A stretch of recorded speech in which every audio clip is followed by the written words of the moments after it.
পরীক্ষা ভালো হয়েছে বলতে হচ্ছে এমসিকিউ সাইডটা অনেক বেশি টাফ আসছে, বাট সিকিউরটাই মানে ওই পার্টটা ইজি আসছে। এখন কারেন্ট যদি এভাবে না থাকে তাহলে আমরা সম্পূর্ণটা মানে কতটুকু টাইম পাবো পড়তে।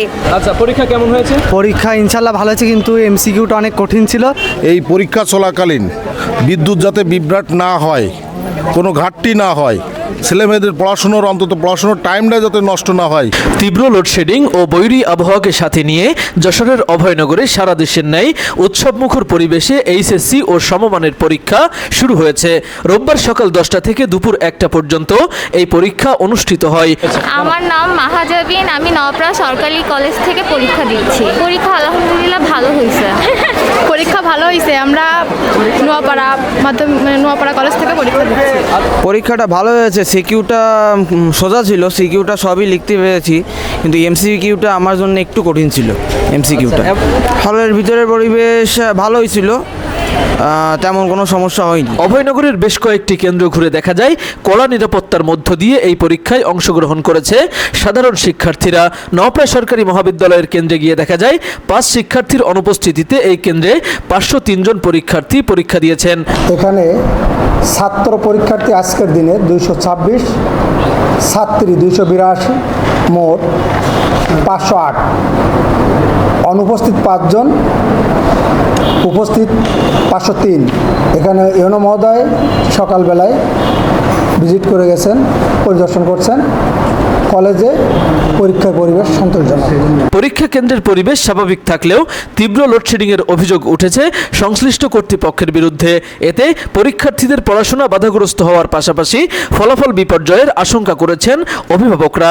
আমার বড় মেয়ে পরীক্ষার্থী, আমার বড় মেয়ে নওপাড়া মডেল কলেজের ছাত্রী।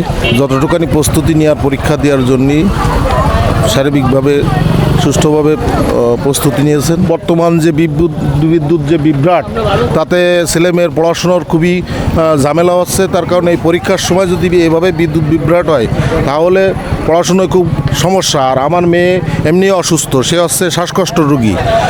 সেক্ষেত্রে যদি বিদ্যুৎ না থাকে এত বড় গরমে, তখন আমার মেয়ের পড়াশোনার খুব ঘাটতি হচ্ছে, সমস্যা হচ্ছে।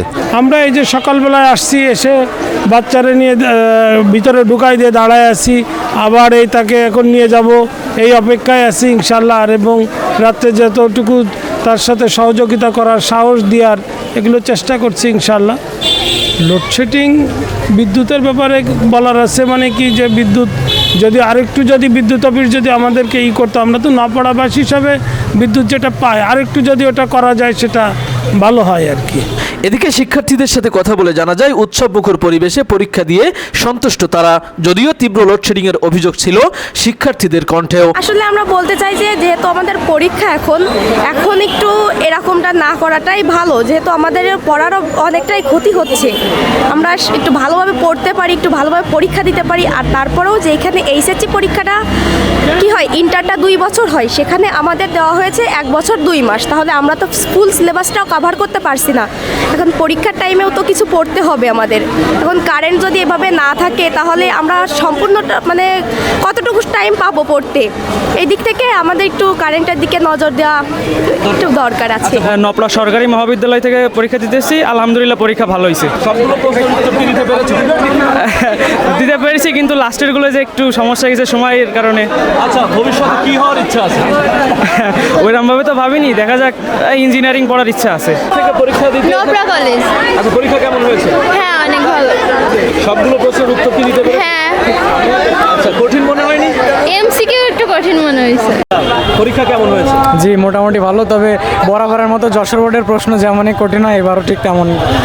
এমসিকিউটা খুব কঠিন আসছে। নির্বাচন সবগুলো প্রশ্নের উত্তর কি দিতে পেরেছিলেন? জি, সবগুলো প্রশ্নের পারছি, তবে 7 মার্ক ছেড়ে দিছি আর কি সৃজনশীলে। ওটা সময় সময়তে করতে পারি না। এমসিকিউ খুবই খারাপ করেছে, আর প্রশ্ন খুব যথেষ্ট সহজ আছে, কিন্তু এমসিকিউ একটু কঠিন আছে। আচ্ছা, পরীক্ষা এভারেজে ভালো হয়েছে কিনা? মোটামুটি আলহামদুলিল্লাহ। এদিকে নওপাড়া মহিলা কলেজ কেন্দ্রে গিয়ে দেখা যায় 480 জন পরীক্ষার্থীর মধ্যে 475 জন পরীক্ষার্থী উপস্থিত হয়ে পরীক্ষায় অংশগ্রহণ করেছে। কেন্দ্র কোড 362। আমার এই কেন্দ্রে আজ বাংলা প্রথম পত্র পরীক্ষা অনুষ্ঠিত হচ্ছে। এখানে 480 জন পরীক্ষার্থী লিস্টে ছিলেন, সেখান থেকে 475 জন উপস্থিত এবং 5 জন অনুপস্থিত। উপজেলা শিক্ষা অফিস সূত্রে জানা যায় এবছর অভয়নগর থেকে মোট পরীক্ষা দেওয়ার কথা ছিল 1799 জনের, তবে প্রথম দিন পরীক্ষায় অংশ নিয়েছে 1779 জন। এর মধ্যে 20 জন পরীক্ষার্থী অনুপস্থিত বলে জানা গেছে। 7টি কেন্দ্রের মাধ্যমে সাধারণ বোর্ড, ভোকেশনাল বোর্ড ও মাদ্রাসা বোর্ডের পরীক্ষার্থীদের পরীক্ষা অনুষ্ঠিত হয়েছে। প্রথম দিন সাধারণ বোর্ডের পরীক্ষার্থীদের বাংলা প্রথম পত্র, মাদ্রাসা বোর্ডের পরীক্ষার্থীদের কুরআন মাজিদ ও ভোকেশনাল বোর্ডের পরীক্ষার্থীরা বাংলা দ্বিতীয় পত্র পরীক্ষা দিয়েছে। আমার নাম সাহিল আহমেদ, আমি নওপাড়া সরকারি মহাবিদ্যালয় থেকে এসেছি।